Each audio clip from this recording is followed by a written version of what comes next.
Hi കൂട്ടുകാരെ, മിനീസ് കിച്ചണിലേക്ക് എല്ലാവർക്കും സ്വാഗതം. ഇന്നൊരു വെറൈറ്റിയായ റെസിപ്പിയാണ് കേട്ടോ.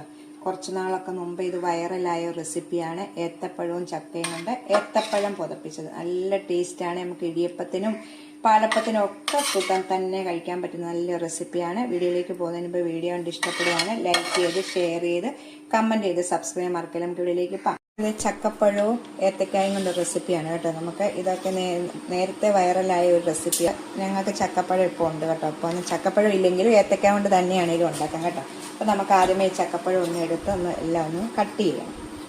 ഒന്ന് കട്ട് ചെയ്തെടുക്കാവേ. പഴം ഇതുപോലെ കട്ട് ചെയ്തെടുക്കാം. ഇതുപോലെ നമുക്ക് ചക്കപ്പഴം ഒന്ന് ആദ്യമേ കട്ട് ചെയ്ത് മാറ്റാവേ.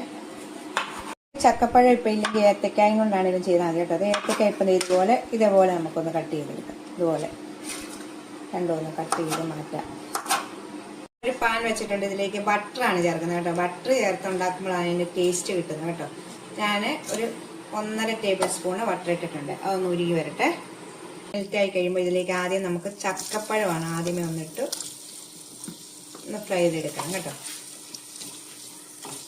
അത് ചക്കപ്പഴം നല്ലോണം ഒന്ന് ഇതുപോലെ ഫ്രൈ ചെയ്തെടുക്കണം കേട്ടോ ഈ ബട്ടറിനകത്ത്. ഈ സമയത്ത് ഇപ്പം ഇത്രയും ഇതായാൽ മതി. നമുക്കിതിൽ ഈ സമയം ഇതിലേക്ക് ഏത്തക്കായും കൂടി ഇടാം.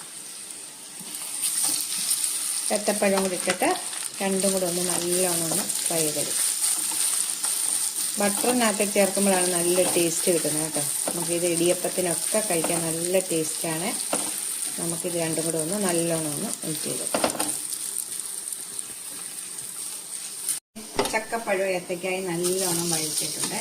ഈ സമയത്ത് ഈ ബട്ടറിലേക്ക് നമുക്ക് 1 ടേബിൾ സ്പൂൺ പഞ്ചസാര ഇടാം. അതൊന്ന് കാരമൽ ചെയ്യണം. ഈ പഞ്ചസാര നമുക്ക് 1 ടേബിൾ സ്പൂൺ പഞ്ചസാര പാനിനകത്ത് തന്നെ ഒരു സൈഡിലേക്ക് മാറ്റി വെച്ചിട്ട് അത് പഞ്ചസാര നമ്മൾ കാരമൽ ചെയ്യുവാണ്. ഒന്ന് കാരമലായി വരട്ടെ. നമ്മുടെ ഈ പഞ്ചസാര കാരമലായിട്ട് വരുന്നുണ്ട് കേട്ടോ. അപ്പോൾ ഈ പഞ്ചസാരയൊക്കെ കാരമലാക്കി ഇത് ചെയ്യുമ്പോഴാണ് ഒന്നുകൂടെ നല്ല ടേസ്റ്റ് കിട്ടുന്നത് കേട്ടോ.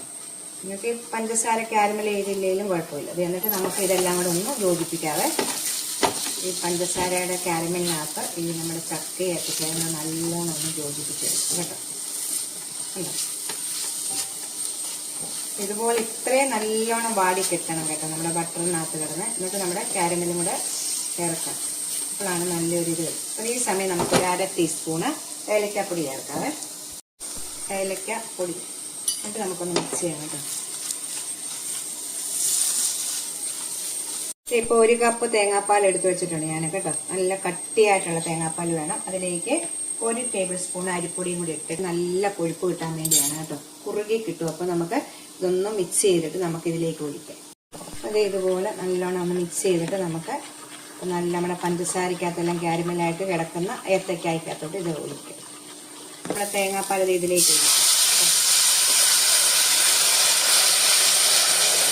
തേങ്ങാപ്പാൽ ഒഴിച്ച ശേഷം ഇത് നല്ലോണം ഒന്ന് കുറുക്കിയെടുക്കണം ഇത് കേട്ടോ. ഇവിടെ ചക്കയും ഏത്തക്കയും എല്ലാം കൂടെ നല്ലോണം ഒന്ന് കുറുക്കി എടുക്കാം. നമ്മുടെ തേങ്ങാപ്പാലും അരിപ്പൊടിയും എല്ലാം ചേർത്തത് നല്ലോണം കുറുകി വന്നിട്ടുണ്ട് കേട്ടോ. നല്ല സ്മെല്ലുമാണ് ഇതുമാണ്. അപ്പോൾ നമുക്ക് ലാസ്റ്റ് ഇത് വാങ്ങുന്നതിന് മുമ്പ് നമുക്ക് ഒരു സ്വല്പം ഉപ്പ് ഒന്ന് ബാലൻസ് ചെയ്യാൻ വേണ്ടി ഒരു സ്വല്പം ഉപ്പ് ഇടാം കേട്ടോ. വേണ്ട. അപ്പം ഇത് ഇരിക്കും തോറും കുറുകി കിട്ടും. നല്ല കുറുകി കണ്ടോ. നല്ല ടേസ്റ്റാണ് കേട്ടോ. ഇത് നമ്മുടെ ചക്കപ്പഴം ഏത്തപ്പഴം തന്നെയാണെങ്കിലും മതി കേട്ടോ. അപ്പം ഞാനിത് വന്നിട്ട് ഇരിക്കും തോറും ഇത് കുറുകും കേട്ടോ. അപ്പം നമുക്ക് ഇത് വേറൊരു പാത്രത്തിലേക്ക് മാറ്റും. നല്ല കുറുകി ഇടിയപ്പത്തിൻ്റെ കൂടെ കഴിക്കാം. ചക്കയുടെ ഏത്തപ്പഴത്തിൻ്റെ ഏലക്കയുടെ എല്ലാം നല്ല ടേസ്റ്റ് ഉണ്ട്. അപ്പം എല്ലാവരും ഒന്ന് ട്രൈ ചെയ്ത് നോക്കാം. അടുത്ത വീഡിയോ കാണാം. ടാറ്റാ.